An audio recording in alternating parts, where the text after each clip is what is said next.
The Fujifilm X-Pro3 has been one of the most important tools in my creative journey, but it's also been one of the most polarizing cameras in the digital imaging space. As rumors of this camera began to leak out in 2019 and people got to see what this thing was going to look like, there was this wave of negativity that started to pour in.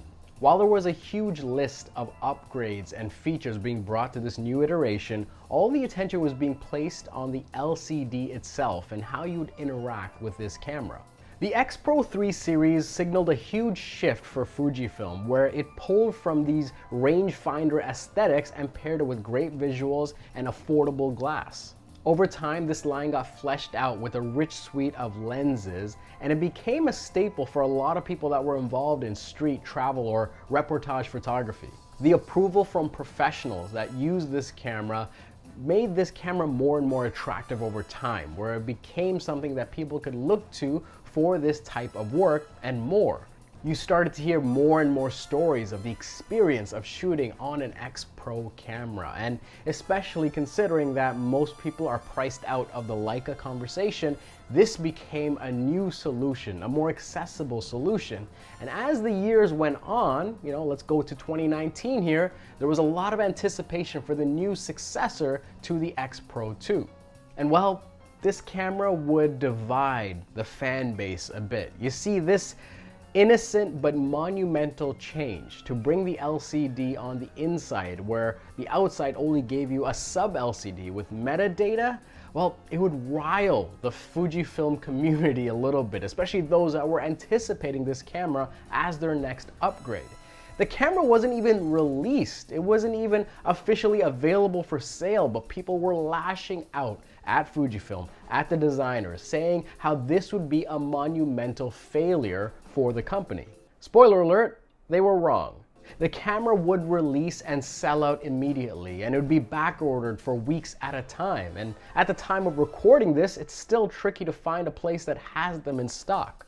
And while there's still a sizable amount of commenters, users, and YouTubers that cite this as a failure, the truth is the camera is a relative hit. It's something that has garnered even more momentum as the months and years went on.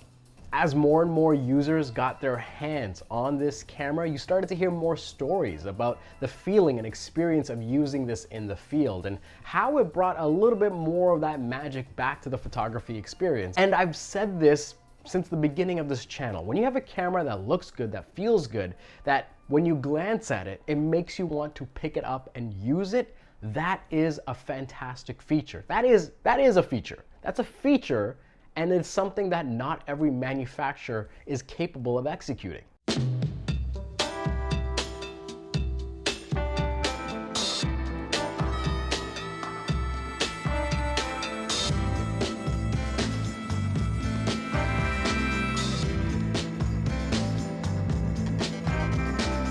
This was a camera that I anticipated, and after I got it and after I used it across many different places, I can honestly say it exceeded my expectations. I would take it all over the world for all kinds of jobs, both professional and personal, and this thing, it would take a beating, whether it was water or dust, we would throw it through the ringer and it would just keep trudging forward.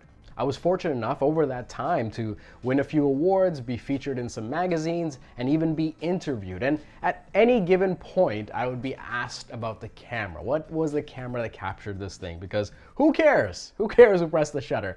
And I would always bring up the X-Pro3 with affection and mention how much this meant to me and how enjoyable the experience was. This camera and its unconventional design would become a discussion point, and over my time with it and through the conversations, it really highlighted who would get the most value from a product like this. What I found fascinating is that whenever I spoke to YouTubers about this camera, it would be seen as a gimmick. And when I spoke to photographers, working photographers about this camera, it was seen as desirable, as admirable. And I don't know, I always found that rewarding in some way. So what does this all mean?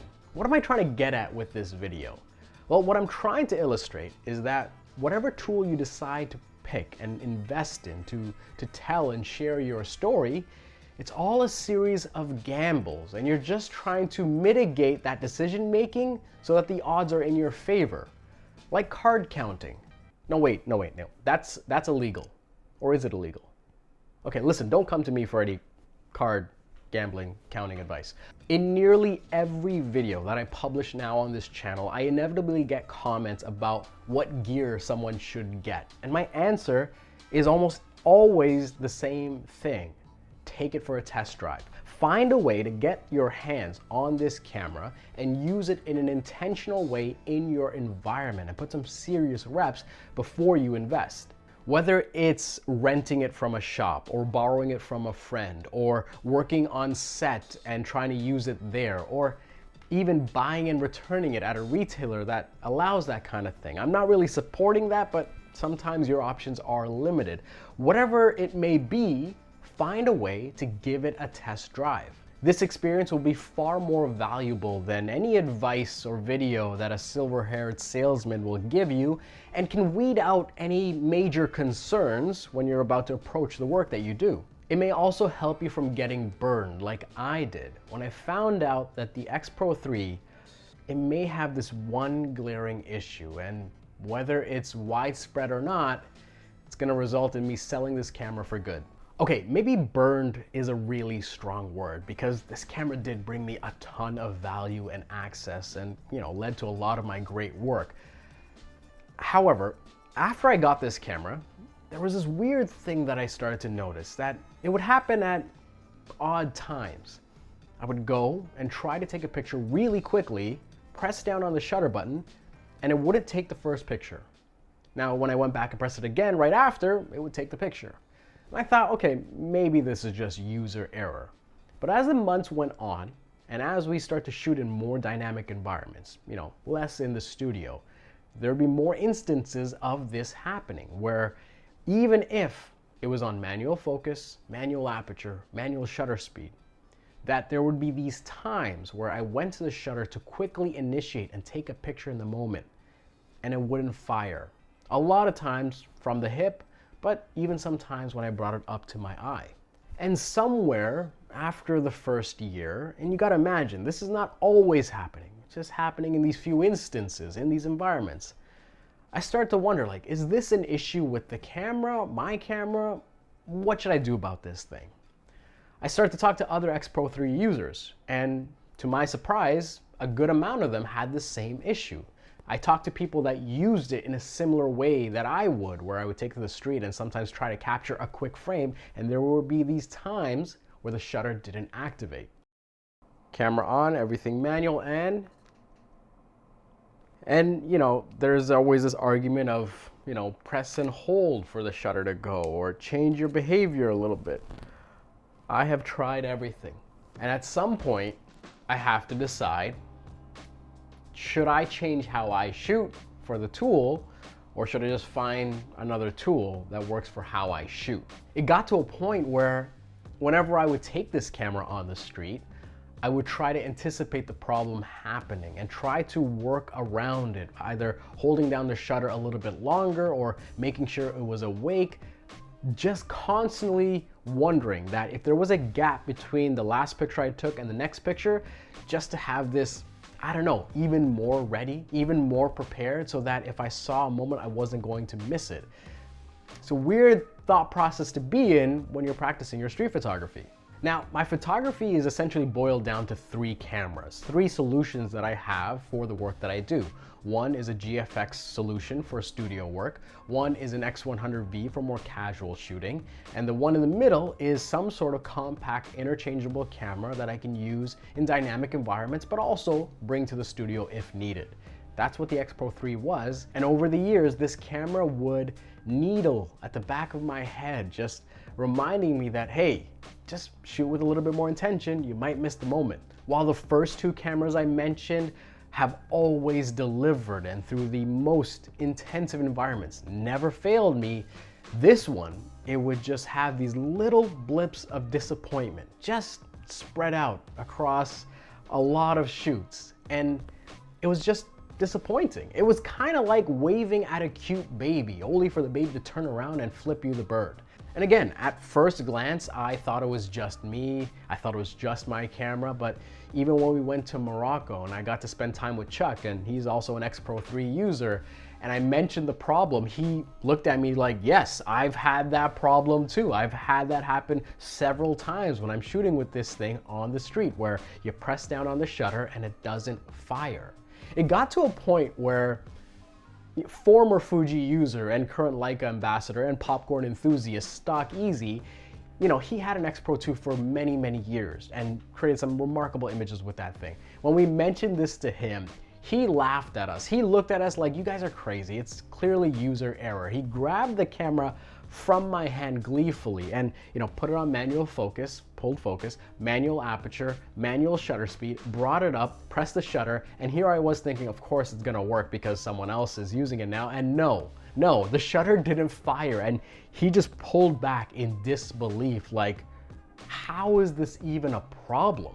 It's not something he ever encountered on the X-Pro2, but he looked at this thing in, again, to say the same word, disbelief. Because of where this camera sits in my kit and how I use it, it became a problem for me. It became this situation where I couldn't completely trust it. Now, here's an important thing to say. This problem may not be widespread. This problem may have been mitigated on newer X-Pro3 cameras, and because of how many users may use their camera, they may never encounter this problem. Let me also take a side note here, is that if you have an X-Pro3 and you face this problem, let me know in the comments below. Back on subject. All I know now is that this camera will no longer be a part of my kit. And look, I'll fully admit, this is a luxury I'm afforded because of the work I do, because of the client work and the personal work that I'm involved in and the access that I have. I get to kind of decide what camera do I want to use in a more liberal way than most people do.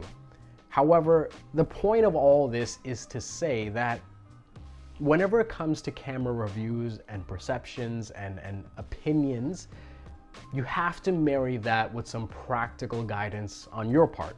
Look, at the end of the day, most of these modern cameras, they all do fantastic work. They all have value to bring, and they all produce a good enough file that with your talent and technique, you can turn it into a fantastic result. And so what really sets all these cameras apart is, how do they do the job, and does it make you want to use them again? And this one, well, this beautiful, rewarding camera, as much value as it has brought me over the years, I can no longer completely trust it for the work that I do. Again, it might not be an issue at all for most people.